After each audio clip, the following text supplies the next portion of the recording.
Le Real Madrid remporte la Ligue des Champions pour la 15e fois de son histoire. Victoire 2-0 face à une grande équipe de Dortmund. C'est parti pour le débrief. Bienvenue sur Actu Mercato.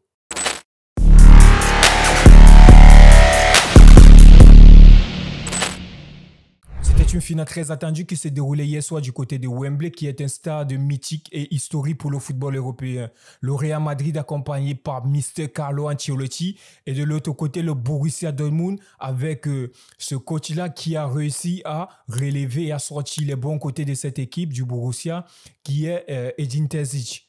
Rappelons que le Borussia Dortmund entamait ce match en tant qu'outsider et le Real Madrid venant en tant que favori vu la différence d'expérience qu'il y a entre ces deux équipes. Dès le coup d'envoi de ce match, on a senti une grosse intensité sur le terrain de par la détermination et l'agressivité des joueurs qui mettaient sur le porteur de ballon, surtout du côté de Dortmund. Le Borussia Dortmund a eu plusieurs occasions franches en première partie, surtout avec Adeyemi sur le côté gauche et Füllkrug en attaque. Si ce n'était pas la défense du Real Madrid et un grand Thibaut Courtois, je crois en première mi-temps, les gars, c'était un 2-0 facile pour le Borussia Dortmund face au Real Madrid sur ce match-là. Dès la première mi-temps, on a clairement vu un Real Madrid qui était dans le doute vu la stratégie placée par les joueurs du Borussia Dortmund, qui nous rappelle celle que le Real Madrid a fait contre Manchester City et aussi le Bayern Munich. Et c'est la même stratégie que le Borussia Dortmund a opté sur ce match-là en laissant la possession de balle au Real Madrid, en se focalisant uniquement sur le jeu en profondeur, les attaques placées et aussi des contre-attaques avec Adeyemi sur le côté gauche et du côté droit Jadon Sancho. On sait clairement que le Real Madrid n'est pas une équipe qui aime avoir la possession de ballon, surtout quand un joueur comme Modric n'est pas là. Dans ce contexte-là, la maîtrise du jeu peut être très compliquée, on l'a vu hier. Avoir une possession de 53% et se procurer 2 tirs cadrés ou 2 tirs en 45 minutes, c'est totalement absurde. Si on se basait juste sur la première mi-temps de ce match-là, Dortmund partait largement comme favori ou alors Dortmund remportait cette Champions League-là sur cette première mi-temps. En regardant cette première mi-temps, j'ai clairement eu du mal à reconnaître le Real Madrid qu'on a vu contre Manchester City et le Bayern Munich. Il n'y avait quasiment aucune prise d'initiative, un jeu assez statique, assez fébrile avec un Jude Bellingham qui était plus dans l'effort défensif que l'apport offensif qu'il offre souvent généralement à Vinicius Junior et à Rodrigo lors des contre-attaques. Là, c'était très compliqué pour le Real Madrid sur cette première mi-temps. Et bien, sur cette première mi-temps, il ne faut pas oublier les efforts fournis par les milieux de terrain du Borussia Dortmund avec Emre Can en milieu défensif, Marcel Sabitzer en milieu relayeur et en meneur de jeu, Julian Brandt. L'intensité que ces trois joueurs ont mis en première mi-temps, c'est ça qui a donné de l'énergie à leurs attaquants pour pouvoir faire cette première mi-temps de classe internationale. Malheureusement pour eux, ils n'ont pas eu cette efficacité devant le but pour pouvoir ouvrir le score à la première mi-temps. De mon point de vue, sur ce match-là, celui qui m'a énormément déçu du côté de Dortmund, c'est Jadon Sancho. Je ne peux pas jouer un match à domicile, à la maison et nous sortir cette prestation-là. Sur 75 minutes que Jadon Sancho a joué pendant ce match-là, il a fait 300. Aucun duel gagné face à Mendy, les gars. Tu ne peux pas jouer un tel match et avoir ce genre de résultat-là quand tu es Jadon Sancho qui joue contre le Real Madrid en finale de la Champions League. Ça a été le plus gros point négatif pour moi du côté de Dortmund sur ce match-là. Vu la tournure que le match prenait durant la deuxième mi-temps, à la 60e minute, 65e minute max, moi, étant coach de Dortmund, si j'étais coach de Dortmund, bien évidemment, j'aurais fait sortir Jadon Sancho à la 65e ou à la 60e minute là, à ce moment-là. C'était raisonnable parce que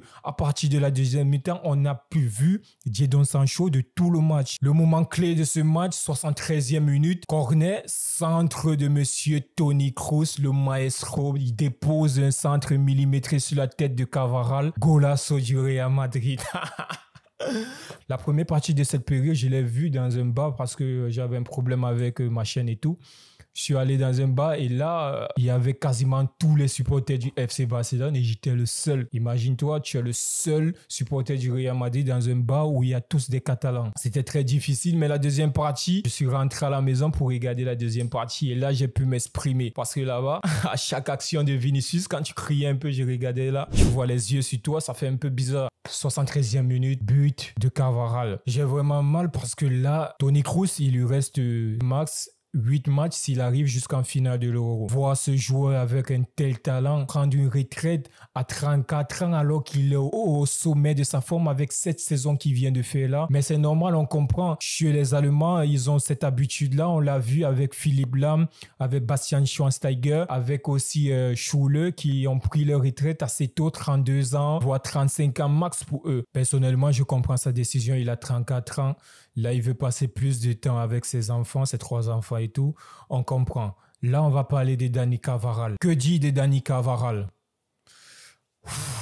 À 32 ans, tu es le meilleur latéral droit que tu penses être. Dani Carvajal, aujourd'hui, moi, je tire un chapeau sur la saison qu'il a fait. On a un Dani Carvajal qui nous sort une prestation monstrueuse en finale de Champions League, comme il a fait toute cette saison. Aujourd'hui, Dani Carvajal, il est largement récompensé. Les gars, c'est une fin parfaite. Je crois qu'il reste encore 1 à 2 saisons au Real Madrid. Ensuite, pareil pour lui, il va prendre sa retraite ou alors il va quitter le club. Dani Carvajal, aujourd'hui, c'est à féliciter.